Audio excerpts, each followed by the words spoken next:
Trong thế giới quân sự hiện đại, có một nghịch lý khiến nhiều cường quốc không muốn nhắc tới, vì sao Trung Quốc có thể rút ngắn hàng chục năm phát triển chỉ trong một thời gian rất ngắn.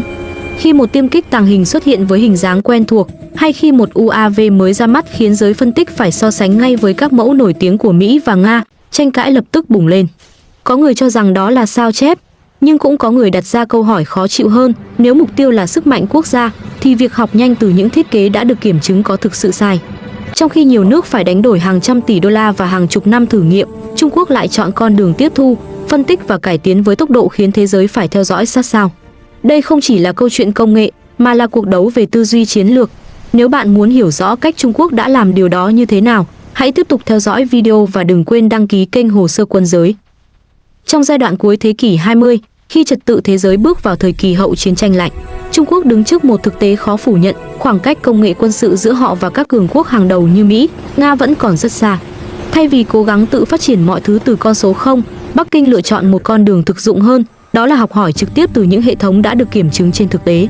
Cách tiếp cận này không phải là điều gì mới trong lịch sử quân sự, nhưng điều khiến Trung Quốc trở nên đặc biệt chính là quy mô, tốc độ và mức độ tổ chức của chiến lược đó. Ở thời điểm cuối những năm 1980 và đầu 1990, nền công nghiệp quốc phòng nội địa của Trung Quốc còn nhiều hạn chế về thiết kế, vật liệu và quy trình sản xuất. Để giải quyết bài toán này, họ chủ động tiếp cận các cường quốc quân sự bằng những hợp đồng mua sắm vũ khí tương đối lớn, thường đi kèm điều khoản lắp ráp trong nước hoặc chuyển giao công nghệ ở mức nhất định. Với nhiều quốc gia bán vũ khí, đây là một thương vụ có lợi, vừa thu về ngoại tệ, vừa mở rộng ảnh hưởng chính trị. Nhưng với Trung Quốc, giá trị thực sự không chỉ nằm ở số lượng vũ khí nhận được, mà nằm ở kiến thức kỹ thuật ẩn sau mỗi hệ thống. Khi một loại vũ khí được đưa vào biên chế, nó lập tức trở thành đối tượng nghiên cứu toàn diện. Các kỹ sư không chỉ vận hành, bảo dưỡng mà còn phân tích sâu từng bộ phận, từ khung thân, khí động học cho tới động cơ và hệ thống điện tử. Đây là cách Trung Quốc biến mỗi sản phẩm nhập khẩu thành một phòng thí nghiệm sống. Thay vì đọc tài liệu lý thuyết, họ có trong tay mẫu thật để tháo rời, đo đạc và thử nghiệm. Điều này giúp rút ngắn đáng kể quá trình học tập mà các quốc gia đi trước phải mất hàng chục năm. Câu chuyện tiêm kích Su-27 là một ví dụ tiêu biểu. Khi Trung Quốc tiếp cận dòng máy bay này, mục tiêu ban đầu là nhanh chóng nâng cao năng lực không quân. Tuy nhiên, trong quá trình lắp ráp và khai thác, họ đồng thời tích lũy được lượng lớn kinh nghiệm về thiết kế máy bay chiến đấu hiện đại. Việc từng bước phát triển các biến thể nội địa dựa trên nền tảng đó cho thấy một tư duy rất rõ ràng, học từ cái đã có, rồi điều chỉnh để phù hợp với nhu cầu tác chiến và điều kiện sản xuất trong nước. Dù gây tranh cãi quốc tế, không thể phủ nhận rằng cách làm này giúp Trung Quốc nhanh chóng xây dựng năng lực sản xuất máy bay chiến đấu ở quy mô lớn. Điều tương tự cũng diễn ra trong lĩnh vực trực thăng. Khi tiếp cận các mẫu trực thăng vận tải hiện đại của nước ngoài, Trung Quốc không chỉ dừng lại ở việc sử dụng, mà còn đặt ra yêu cầu phát triển một dòng trực thăng hạng trung đa nhiệm, có thể hoạt động trong cả môi trường dân sự lẫn quân sự. Kết quả là những mẫu trực thăng nội địa ra đời với kích thước, bố cục và triết lý thiết kế quen thuộc, nhưng được điều chỉnh để phù hợp với điều kiện khí hậu, địa hình và yêu cầu vận hành của BA. Đây là minh chứng cho việc Trung Quốc không chỉ sao chép hình dáng, mà còn học cách tối ưu thiết kế cho bối cảnh riêng của mình. Ở lĩnh vực thiết giáp, cách tiếp cận này cũng được thể hiện rõ. Việc nghiên cứu các mẫu xe tăng nước ngoài giúp Trung Quốc nhanh chóng hiểu được ưu, nhược điểm của từng triết lý thiết kế. Từ đó, họ phát triển các dòng xe tăng chủ lực mang dấu ấn riêng, kết hợp giữa khả năng cơ động, hỏa lực và bảo vệ phù hợp với học thuyết tác chiến của mình. Dù nhiều chi tiết kỹ thuật bị cho là chịu ảnh hưởng từ các thiết kế trước đó, quá trình nội địa hóa và cải tiến liên tục cho thấy mục tiêu dài hạn của Trung Quốc là làm chủ toàn bộ chuỗi sản xuất, không phụ thuộc vào nguồn cung bên ngoài. Điểm đáng chú ý là chiến lược học nhanh này không diễn ra một cách tự phát, mà được hỗ trợ bởi một hệ thống tổ chức chặt chẽ. Các viện nghiên cứu, nhà máy quốc phòng và đơn vị vận hành được kết nối trong một chu trình khép kín, nơi kinh nghiệm thực tế nhanh chóng được phản hồi ngược trở lại quá trình thiết kế. Điều này tạo ra một vòng lặp cải tiến liên tục, giúp sản phẩm sau luôn hoàn thiện hơn sản phẩm trước. Chính cơ chế này giúp Trung Quốc không chỉ bắt kịp, mà trong một số lĩnh vực còn tiến rất gần tới trình độ của các cường quốc quân sự hàng đầu. Tất nhiên, cách tiếp cận này không tránh khỏi những tranh cãi. Nhiều quốc gia cho rằng việc khai thác sâu các hợp đồng chuyển giao công nghệ đã vượt quá tinh thần hợp tác ban đầu. Tuy nhiên, từ góc nhìn của Trung Quốc, đây là một lựa chọn mang tính chiến lược nhằm đảm bảo an ninh quốc gia trong bối cảnh môi trường quốc tế ngày càng cạnh tranh. Trong lịch sử, không ít quốc gia từng đi con đường tương tự để xây dựng nền công nghiệp quốc phòng của mình, chỉ khác ở chỗ Trung Quốc thực hiện điều đó với tốc độ và quy mô lớn hơn nhiều. Quan trọng hơn, chiến lược này đã tạo nền móng cho bước chuyển tiếp quan trọng, từ chỗ phụ thuộc vào công nghệ bên ngoài sang từng bước tự chủ. Dù vẫn còn những điểm yếu, đặc biệt ở các lĩnh vực đòi hỏi độ tinh xảo cao như động cơ hay phần mềm điều khiển, Không thể phủ nhận rằng việc học từ mẫu thật đã giúp Trung Quốc tiết kiệm được thời gian và nguồn lực khổng lồ. Đây chính là yếu tố then chốt giúp họ vươn lên nhanh chóng trong cuộc cạnh tranh quân sự toàn cầu, đồng thời đặt nền tảng cho những bước phát triển sâu hơn trong tương lai. Nếu ở giai đoạn đầu, việc tiếp cận công nghệ quân sự của Trung Quốc chủ yếu diễn ra thông qua các hợp đồng mua sắm và lắp ráp chính thức, thì về sau phạm vi học hỏi được mở rộng hơn rất nhiều. Trong bối cảnh cạnh tranh toàn cầu ngày càng gay gắt, tri thức kỹ thuật không còn nằm yên trong phòng thí nghiệm hay dây chuyền sản xuất, mà tồn tại dưới dạng dữ liệu, bản thiết kế số, phần mềm điều khiển và kinh nghiệm vận hành. Trung Quốc sớm nhận ra rằng nếu chỉ dựa vào những gì được chuyển giao công khai, tốc độ bắt kịp sẽ không đủ nhanh. Từ đó, họ xây dựng một chiến lược tiếp cận tri thức rộng hơn, tận dụng mọi nguồn thông tin có thể để phục vụ mục tiêu hiện đại hóa quân đội. Một trong những điểm khiến chiến lược này gây tranh cãi mạnh mẽ là việc Trung Quốc bị cáo buộc tham gia sâu vào các hoạt động thu thập dữ liệu công nghệ từ bên ngoài. Tuy nhiên, từ góc nhìn trung lập, cần thấy rằng trong kỷ nguyên số, hầu như mọi cường quốc đều coi không gian mạng là một mặt trận chiến lược. Với Trung Quốc, việc đầu tư mạnh vào năng lực công nghệ thông tin và an ninh mạng không chỉ nhằm phòng thủ, mà còn để hiểu rõ hơn cách các hệ thống quân sự hiện đại được thiết kế và vận hành. Những thông tin thu thập được, dù đến từ nguồn nào, đều được xem như nguyên liệu thô cho quá trình nghiên cứu và phát triển trong nước. Các báo cáo và tranh cãi quốc tế thường nhấn mạnh vào việc dữ liệu liên quan đến máy bay, tên lửa, radar và hệ thống điều khiển bị đánh cắp. Nhưng nếu tách khỏi yếu tố cáo buộc, có thể thấy rõ một điều, Trung Quốc đặc biệt quan tâm đến các công nghệ mang tính nền tảng. Đó là phần mềm điều khiển bay, thuật toán ổn định, hệ thống liên kết dữ liệu và khả năng tích hợp giữa các nền tảng khác nhau.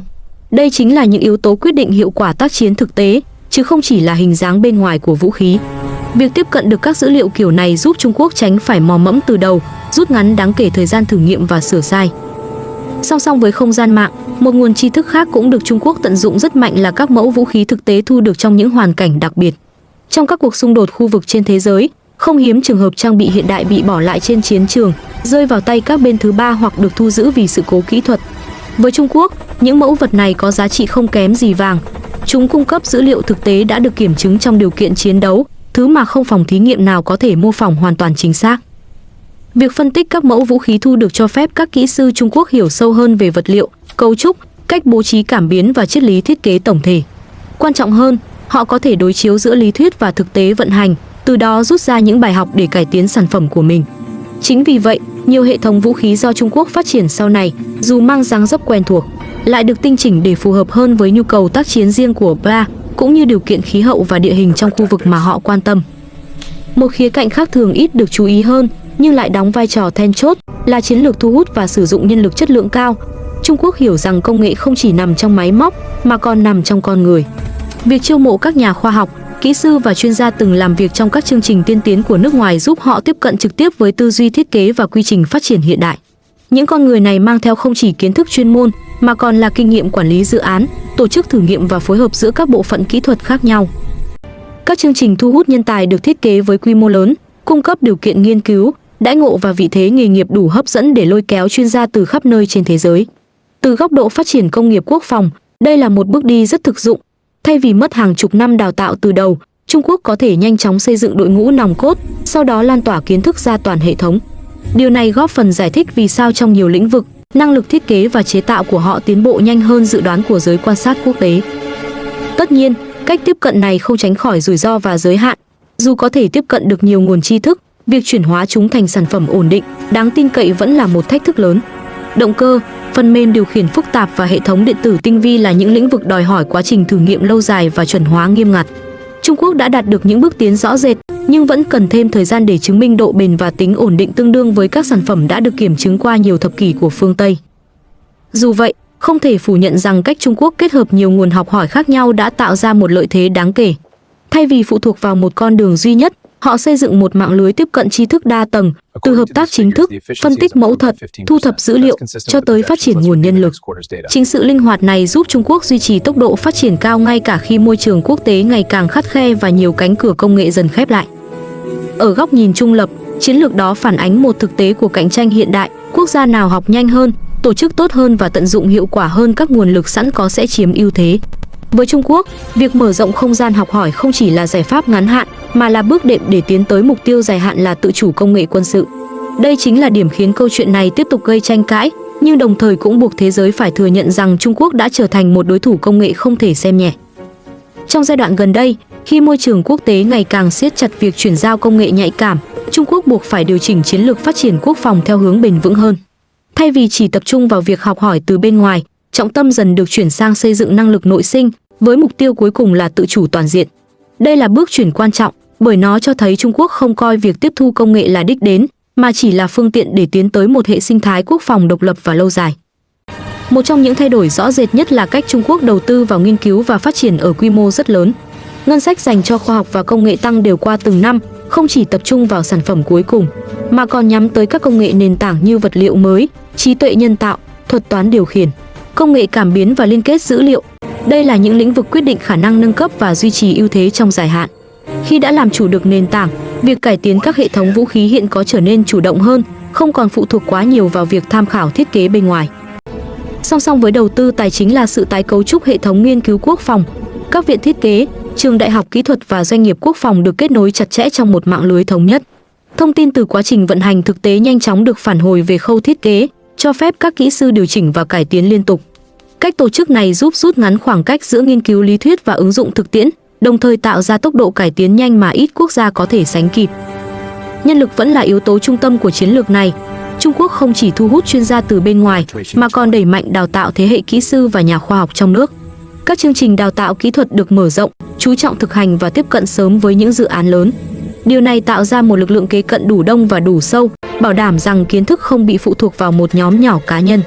Về lâu dài, đây là nền tảng quan trọng để duy trì tốc độ phát triển mà không cần liên tục tìm kiếm tri thức từ bên ngoài. Trong lĩnh vực vũ khí cụ thể, sự thay đổi này thể hiện qua việc các hệ thống mới ngày càng mang dấu ấn riêng rõ rệt hơn. Dù vẫn có thể nhận ra ảnh hưởng từ những triết lý thiết kế quen thuộc, nhiều sản phẩm mới cho thấy Trung Quốc đã bắt đầu giải quyết những điểm yếu từng bị giới phân tích quốc tế chỉ ra. Các thế hệ động cơ mới được phát triển nhằm cải thiện độ bền và hiệu suất. Hệ thống điện tử và radar được nâng cấp để tăng độ ổn định và khả năng chống nhiễu. Phần mềm điều khiển được tối ưu để phù hợp với học thuyết tác chiến riêng, thay vì chỉ mô phỏng theo khuôn mẫu có sẵn. Dĩ nhiên, con đường này không hề bằng phẳng. Việc tự chủ công nghệ đòi hỏi thời gian dài thử nghiệm, chấp nhận thất bại và chi phí rất lớn. Trung Quốc phải đối mặt với không ít thách thức, từ việc đảm bảo chất lượng đồng đều trong sản xuất hàng loạt cho tới việc chứng minh độ tin cậy của các hệ thống mới trong điều kiện khắc nghiệt. Tuy nhiên, khác với giai đoạn trước, những khó khăn này giờ đây được giải quyết chủ yếu bằng nguồn lực nội tại, thay vì trông chờ vào công nghệ bên ngoài. Điều đó cho thấy một sự thay đổi về chất trong cách tiếp cận. Một hệ quả đáng chú ý của chiến lược này là phản ứng từ cộng đồng quốc tế. Khi Trung Quốc ngày càng tự chủ, các biện pháp kiểm soát xuất khẩu và trừng phạt công nghệ của một số quốc gia dần mất đi hiệu quả như trước. Điều này buộc các cường quốc khác phải điều chỉnh cách nhìn, không còn coi Trung Quốc chỉ là bên học theo, mà là một đối thủ công nghệ thực thụ. Sự cạnh tranh vì thế trở nên gay gắt hơn, không chỉ trên phương diện quân sự, mà còn trong các lĩnh vực liên quan như chuỗi cung ứng, tiêu chuẩn kỹ thuật và đổi mới sáng tạo. Từ góc nhìn trung lập, có thể thấy rằng con đường phát triển của Trung Quốc phản ánh một quy luật quen thuộc trong lịch sử công nghiệp. Giai đoạn đầu học hỏi và tiếp thu, giai đoạn giữa cải tiến và nội địa hóa, và giai đoạn sau là sáng tạo dựa trên nền tảng đã tích lũy. Trung Quốc hiện đang ở điểm chuyển giao quan trọng giữa hai giai đoạn sau. Họ chưa hoàn toàn vượt qua các cường quốc đi trước, nhưng đã đủ năng lực để tự định hình hướng đi của mình. Chính điều này khiến nhiều tranh cãi trước đây trở nên phức tạp hơn, bởi ranh giới giữa sao chép và sáng tạo ngày càng khó phân định rõ ràng. Quan trọng hơn cả, chiến lược này cho thấy một tư duy dài hạn rất rõ ràng. Thay vì tìm kiếm lợi thế tức thời, Trung Quốc chấp nhận đầu tư lớn để xây dựng nền móng cho nhiều thập kỷ sau. Việc đặt mục tiêu tự chủ hoàn toàn vào những mốc thời gian cụ thể phản ánh sự tự tin vào năng lực nội tại đang hình thành. Dù kết quả cuối cùng còn cần thời gian kiểm chứng, không thể phủ nhận rằng cách tiếp cận này đã đưa Trung Quốc vào vị thế mà bất kỳ cường quốc quân sự nào cũng phải tính đến khi hoạch định chiến lược trong tương lai. Ở thời điểm hiện tại, điều khiến câu chuyện trở nên đáng chú ý không chỉ là những tranh cãi xung quanh quá khứ học hỏi công nghệ, mà là câu hỏi về tương lai. Khi Trung Quốc ngày càng dựa vào chính mình để phát triển vũ khí, cuộc cạnh tranh quân sự toàn cầu sẽ bước sang một giai đoạn mới, nơi tốc độ đổi mới, khả năng tổ chức và chiều sâu công nghệ nội sinh sẽ quyết định ưu thế. Và chính trong bối cảnh đó, sự trỗi dậy của Trung Quốc, dù được nhìn nhận theo góc độ nào, cũng đã trở thành một thực tế không thể bỏ qua. Trong suốt hành trình phân tích, có thể thấy con đường hiện đại hóa quân sự của Trung Quốc không đơn giản là một câu chuyện trắng, đen, đúng, sai hay khen, chê tuyệt đối. Đó là một quá trình phức tạp, pha trộn giữa học hỏi, tiếp thu, cải tiến và từng bước xây dựng năng lực nội sinh. Trung Quốc khởi đầu muộn hơn nhiều cường quốc quân sự, nhưng họ lựa chọn cách đi thực dụng, ưu tiên hiệu quả, rút ngắn thời gian, tận dụng những gì thế giới đã chứng minh là hoạt động tốt. Chính cách tiếp cận này giúp họ thu hẹp khoảng cách nhanh hơn dự đoán của phần lớn giới quan sát quốc tế.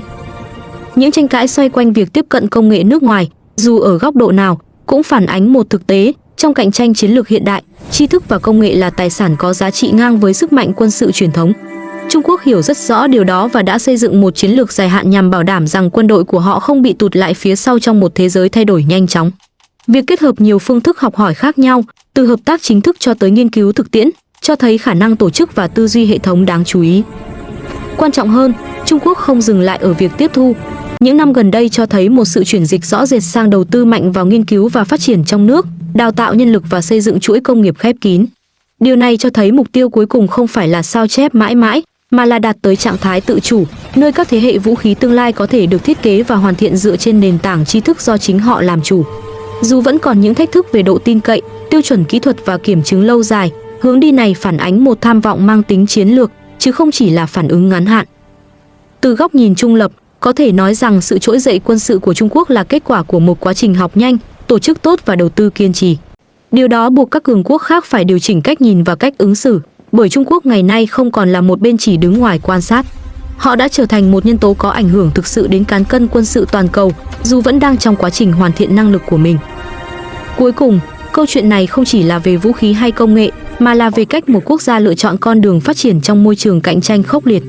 Việc nhìn nhận vấn đề một cách tỉnh táo, không cảm tính, sẽ giúp chúng ta hiểu rõ hơn bản chất của cuộc chơi quyền lực trong thế kỷ 21. Nếu bạn muốn tiếp tục theo dõi những phân tích sâu, đa chiều và cập nhật về các vấn đề quân sự, chiến lược và công nghệ quốc phòng trên thế giới, hãy nhấn đăng ký kênh Hồ sơ Quân giới để không bỏ lỡ những video tiếp theo.